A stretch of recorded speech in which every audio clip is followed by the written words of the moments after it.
What's going on, guys? I hope you're doing well.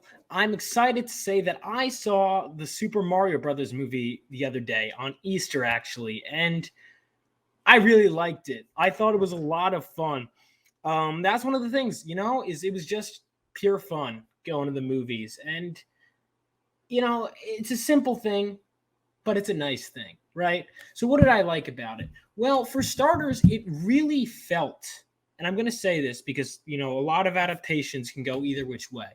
It really felt like an adaptation that was made by fans of Mario. There were a lot of references where I was like, oh shit, even smaller things. Like, for example, there's a part, if you guys have ever played the Mario games, like the turtle shell like is bouncing between two things, typically in the 2D games. There's even like a joke with that in this, which is like you'd only get really if you played the games. You know what I mean? Instead of just looking at art.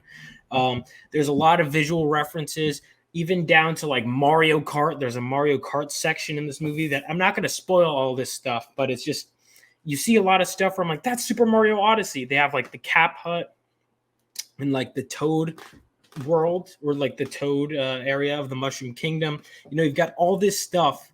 You've got like the upside down pyramids from Mario Odyssey. I want to say that was the Sand Kingdom, right?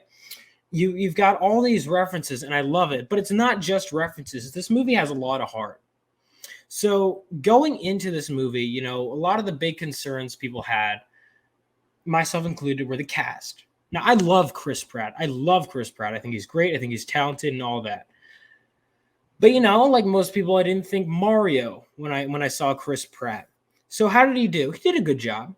Here's the thing. I think he did a very good job. I didn't have to be that. It's a me, a Mario, but it didn't feel like it was a different character in a way, because it was like, they actually had a reference to that, and Charles Martinet plays his dad, and B,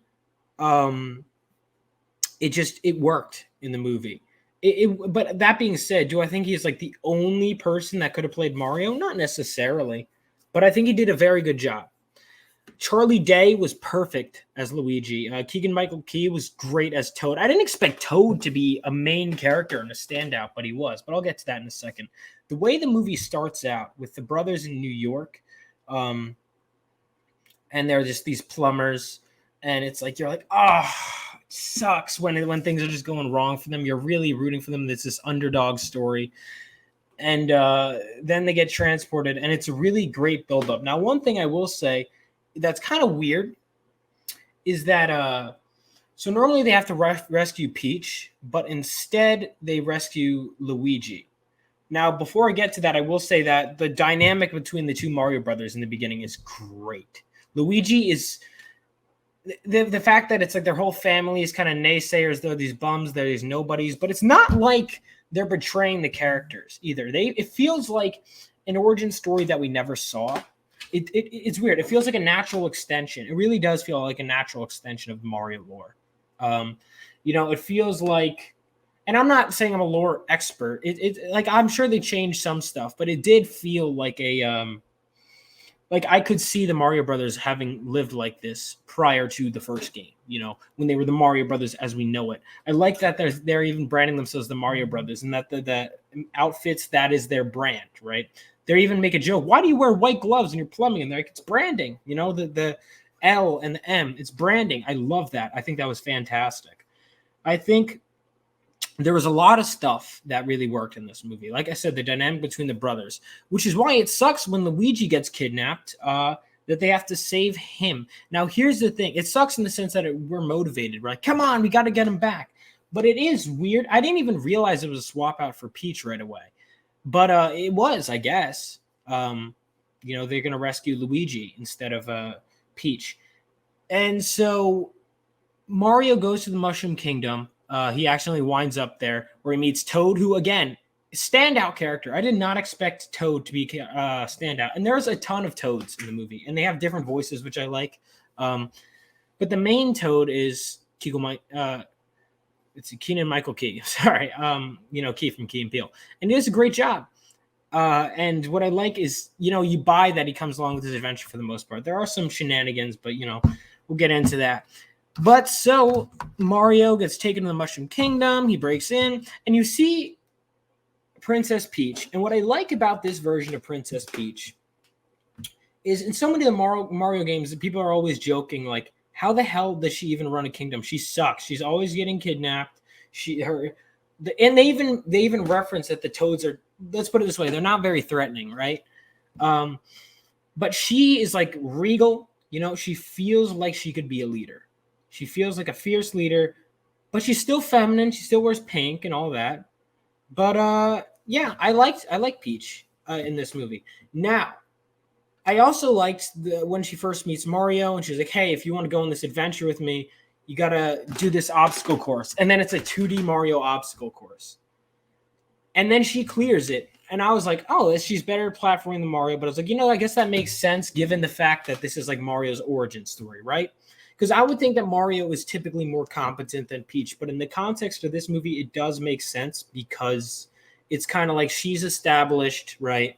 And he's not. I imagine, if they were to, follow close to the source material, that he'll surpass her as he goes on more and more adventures. That's how I read it. Well, one thing, all right. So Mario, what I like about him is that he has these arcs, right? He's he's always getting knocked down throughout the whole movie, and he has to keep finding ways to get back up. And I like the fact that Mario doesn't like, even when he's having dinner with his family, like Italian dinner, he's getting rid of the mushrooms on his plate, and now he has to eat them as power-ups, which that's another thing too, is that they incorporate power-ups into the story, and I really like that. One of the issues I had was that so they have Peach basically is like, I cleared the obstacle course on my first try.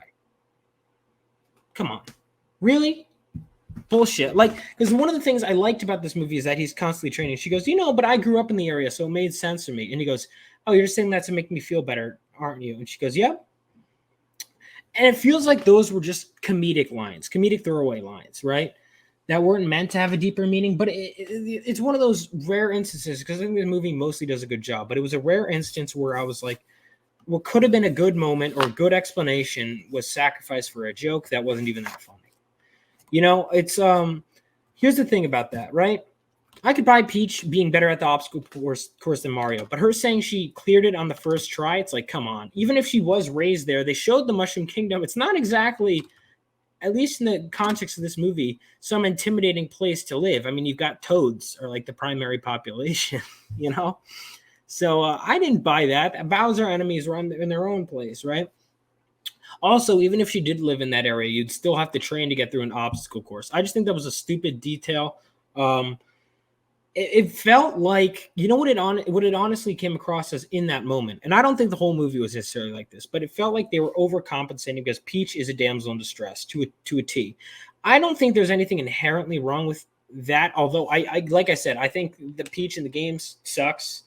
And so I know she kicks ass in some games. But you know what I mean? So I do like that they made her more competent. But I feel like there were a few moments, only a few, where they kind of overcompensated in making her like, no, she's really badass. Like, dude, it's okay if she... I think it's more badass to have her get knocked around a bit more and then rise up. But anyway, that's a small thing. I think that the trio of Mario, Toad, and Peach, not what I expected with this movie, actually. But that's the main trio for most of the movie.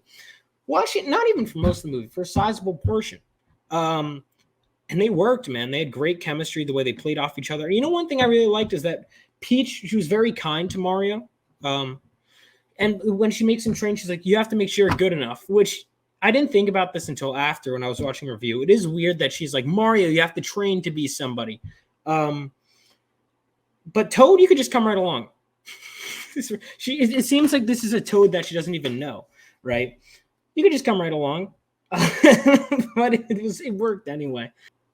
Cranky Kong is, well, not as cranky as I imagine he would sound.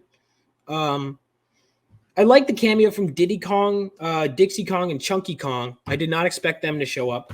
Seth Rogen really sounds like Seth Rogen. I don't think he was a perfect pick for Donkey Kong. I don't think it was terrible. There are times I forgot. I was just like, oh, this is Donkey Kong. But I don't think he was like a show stealer. They could have casted a number of people. Also, they shouldn't have done that. I know it's like they have to do the obligatory Seth Rogen laugh. No, you don't. You don't. It's Donkey Kong. Donkey Kong is good enough as is. But dude, overall, I could gush about this movie for a while. Like, there's, again, tons of references that you'd only get if you are familiar with the Mario franchise. But overall, I would say that it's a very solid film. The animation is very good. I really liked the way it was done. I really liked the way it looked visually. I think the style was very clean.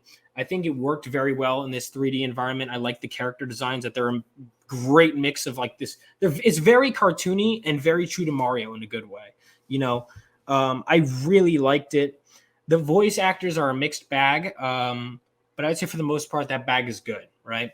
Oh, shoot. Speaking of that, Jack Black stole the show as Bowser. He's great. Bowser, his mannerisms meshed so well with the character of Bowser. I love it, dude. I think it's fantastic. The soundtrack as well was a mixed bag. The soundtrack was interesting in that the Mario themes by Koji Kondo, right? Great stuff when they remastered it and made it more cinematic. It did not have to go as hard as it did. No, I'm kidding. It did. It's a Mario movie. But the Mario music was great. And even though I liked a lot of the other songs, they should not have been there. I'm just going to be blunt with you. Well, I don't need to see I Need a Hero again. I like that song. Same with Mr. Blue Sky. Those songs, those kinds of songs did not need to be in the movie. Keep it Mario stuff. I really think that those were like very studio songs that they should not have been there. They didn't work in the context of the film, in my opinion. So, yeah, I would say that those were basically, again, I could keep thinking of video game references. There were a lot. Oh, video game references. I didn't think there was Mario stuff, right? And Donkey Kong. But there also was. There was Mario. There was Donkey Kong. And hints of characters and things to come, including two end credit scenes, which you should stay for. But you also see references to more obscure titles. Like I saw Punch Out, right? Mario plays an NES at one point, I believe. It's, and there's other stuff too. There's like references to the first Donkey Kong arcade game.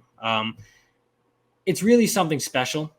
Oh, Jumpman too. That's what they called it, which is what Mario was originally called in the first Donkey Kong before they called him Mario. They called him Jumpman. They have all these references that are like for eagle-eyed viewers. Punch Out, I mentioned. There was more that I'm trying to think of. But the point is, it was made, and these weren't like super in-your-face Easter eggs. It's Easter eggs. Like if you catch it, which is funny that it came out around Easter. If you catch it, it's great. But overall, guys, I'm going to say I recommend the Mario movie. It's good, escapist fun. Felt like it was made by fans, for fans, and I recommend it. So definitely check it out. And until next time, I'll see you guys. And let me know if there's any other movies you want me to review.